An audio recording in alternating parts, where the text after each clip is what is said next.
আজকের গল্পের নাম লোভের ফল। এই পৃথিবীতে সব কিছুই শেষ হয়ে যায়, সময়, অর্থ, সুযোগ, কিন্তু মানুষের লোভ, যেটা কখনোই শেষ হয় না। লোভ অনেক সময় সব কিছু শেষ করে দেয়। আজ শুনবো এক ছেলের গল্প, যে নিজের লোভ দিয়ে নিজের জীবনকে প্রায় ধ্বংস করে ফেলেছিল। মা, রোজ সেই ভাত আর ডাল, আর কতদিন এইভাবে চলবে? পাশের বাড়ির রনিকে দেখলাম নতুন সাইকেল নিয়ে স্কুলে যাচ্ছে, তার হাতে দামি ঘড়ি। আমার কি একটু ভালো কিছু খেতে, ভালো কাপড় পরতে, একটা নতুন বই কিনতে ইচ্ছা করে না? কবে আমি ওদের মতো হব? বাবা, যা আছে তাতেই খুশি থাকতে শেখো। আমাদের তো আর অত টাকা নেই। দেখিস, একদিন তুই সফল হবি, তখন তোর যা মন চায় খেতে পারবি। আমাদের অবস্থাটা তো বুঝিস। রাহুল, মনে রাখিস, গরিব হওয়া অপরাধ নয়, কিন্তু অসৎ হওয়া মহা অপরাধ। সৎ পথে চল, কঠোর পরিশ্রম কর, দেখবি একদিন ঠিক তোর দিন ফিরবে। শর্টকাট কখনো ভালো ফল দেয় না। তখন শুধু একটাই প্রশ্ন, কবে সে এই অভাবের জীবন থেকে মুক্তি পাবে? বড়লোক কবে হবে? তার চোখে তখন শুধু রনির নতুন সাইকেল আর ঘড়ির ছবি ভাসছে। বাইরে হাঁটতে হাঁটতে রাহুলের চোখ পড়ে তার পুরনো বন্ধু রফিকের উপর। সে এক চায়ের দোকানে আড্ডা দিচ্ছে। এই রাহুল, আয় বস, একসাথে চা খাই। আর পকেটে একটা কানাকড়িও নেই, চা খাবো কেমন করে? আয় বস, আজ আমি দিচ্ছি। আরে বোকার মতো শুধু পরিশ্রম করলে কিছু হয় না। তুই তো জানিস আমি পড়াশোনা ছেড়ে দিয়েছি। এখন এই মোবাইল চুরি করে বিক্রি করলেও দিনে 200-300 টাকা হাতে একদম সহজে কেউ খুনা করেও জানতে পারবে না। দেখবি সব তোর অভাব দূর হয়ে যাবে। তোকেও শেখাবো চাইলে। চুরি? কিন্তু এটা তো খারাপ কাজ, বাবা মা কি ভাববে? আরে বাবা, সবাই করে, একবার চেষ্টা করে দেখ, একদম সহজ। দেখবি তোর সব অভাব দূর হয়ে যাবে, এই অভাবের জীবন থেকে মুক্তি পাবি। রাহুলের মনে এবার লোভ ঢুকে পড়ল চুপি চুপি। রফিকের হাতে এত টাকা দেখে তার মনটা যেন আরো অস্থির হয়ে উঠল। সে ভাবতে শুরু করলো, একটা বার ট্রাই করে দেখাই যায়, যদি সত্যিই সব অভাব দূর হয়ে যায়। সেদিন বিকেলে রাহুলের মা তাকে পাড়ার মুদির দোকানে পাঠালো কিছু জিনিস আনতে। রাহুল দোকানে পৌঁছে দেখে দোকানদারের নতুন ঝকঝকে মোবাইলটা টেবিলের ওপর পড়ে আছে। রাহুলের তখনই মনে পড়ে গেল বন্ধুর কথা। রফিকের সেই লোভনীয় প্রস্তাবটা যেন কানে বাজছে। তার চোখে ভাসছে রনির নতুন সাইকেল। তার বুকটা ধুকপুক করছে, কপালে অল্প অল্প ঘাম জমছে। লোভ আর ভয়ের এক অদ্ভুত মিশ্রণ তাকে গ্রাস করছে। রাহুলের নজরে পড়ল পিছনে রাখা ময়দার বস্তার ওপর। তারপর সে এক দুষ্টু প্ল্যান বানালো। একটা সাবান আর 1 কেজি ময়দা দেবেন? আচ্ছা ভাই, একটু দেরি হবে, দাঁড়াও, ভেতরে মাল আছে, নিয়ে আসছি। দোকানদার ভেতরে গেলে রাহুল চারপাশটা একবার দেখে নেয়। কেউ কোথাও নেই।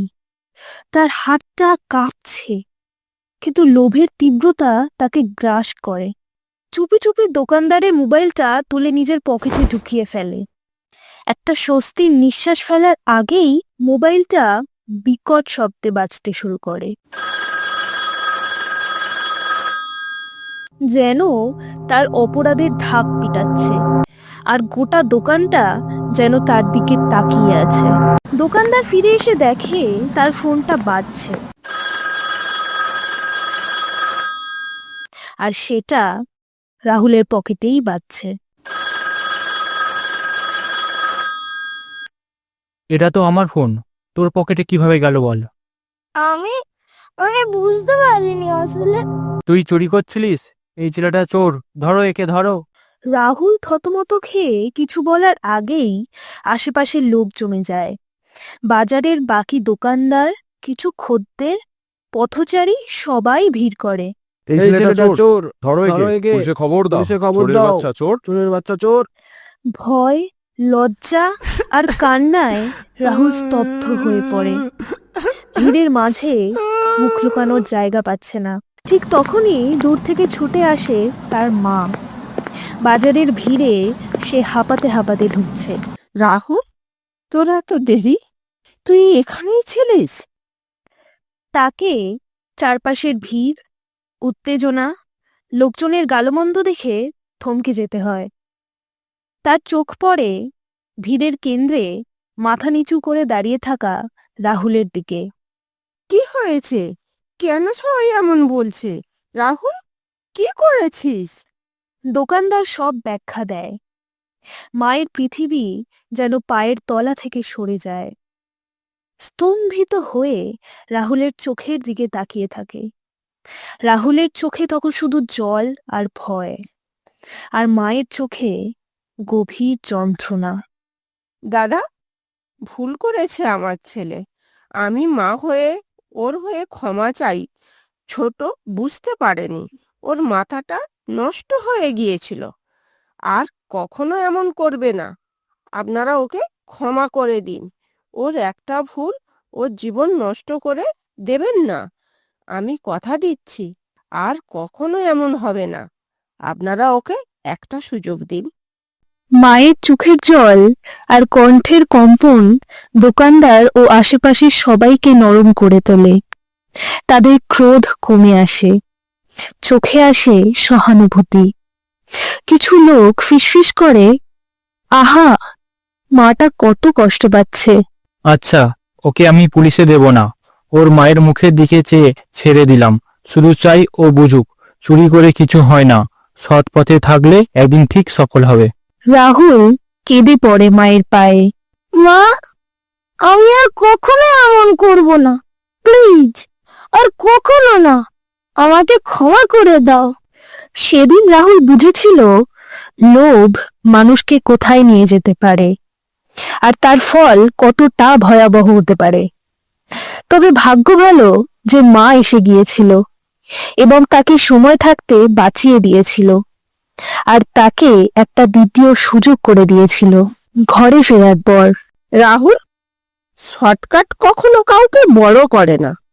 আজ তুই নিজের না, আমাদের এতদিনের সম্মানও হারালি। আজ আমি ভয়ে মরে যাচ্ছিলাম রে।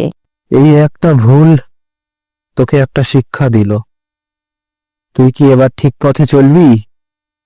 এবার কি বুঝলি সৎ থাকার মূল্য? হ্যাঁ বাবা, এখন থেকে শুদ্ধ সৎ পথে চলবো, নিজের ভুল শুধরে নেব। আমি আর কখনো তোমাদের মাথা নিচু করব না। সেদিনের অপমান আর বাবা মায়ের চোখের জল রাহুলকে বদলে দিল চিরতরে। তার মনে গেঁথে গেল সেই চরম। 2 বছর পর রাহুলের পরনে পরিপাটি জামাকাপড়, হাতে একটা ফাইল, চোখে আত্মবিশ্বাস আর মুখে অনাবিল হাসি। তার চেহারায় কঠোর পরিশ্রম আর সাফল্যের ছাপ স্পষ্ট। মায়ের দিকে তাকিয়ে হাসছে। মা, আমি চাকরি পেয়ে গেছি। আমার ইন্টারভিউটা খুব ভালো হয়েছে। আমি তোকে নিয়ে গর্বিত রে। তুই সৎ পথে ছিলিস, কঠোর পরিশ্রম করেছিস, তাই আজ তুই সফল হয়েছিস। আমি জানতাম আমার ছেলে একদিন ঠিকই পারবে। তুই তোর আগের ভুল থেকে শিক্ষা নিয়েছিলিস, তাই তুই আজ এই জায়গায় পৌঁছাতে পেরেছিস। সততা আর পরিশ্রমের চেয়ে বড় কোনো রাস্তা নেই। রাহুল প্রমাণ করে দিল একবারের ভুল জীবনের শেষ নয়, যদি তুমি সাহস নিয়ে ঠিক পথ বেছে নাও। সে শুধু একজন সফল যুবক নয়, সে তার পরিবার ও সমাজের গর্ব। তার জীবন দেখিয়ে দিল লোককে জয় করে সৎ পথে চললে জীবনে সত্যিকারের সফলতা আসে। বন্ধুরা, শর্টকাট কখনোই জীবন গড়ার পথ নয়।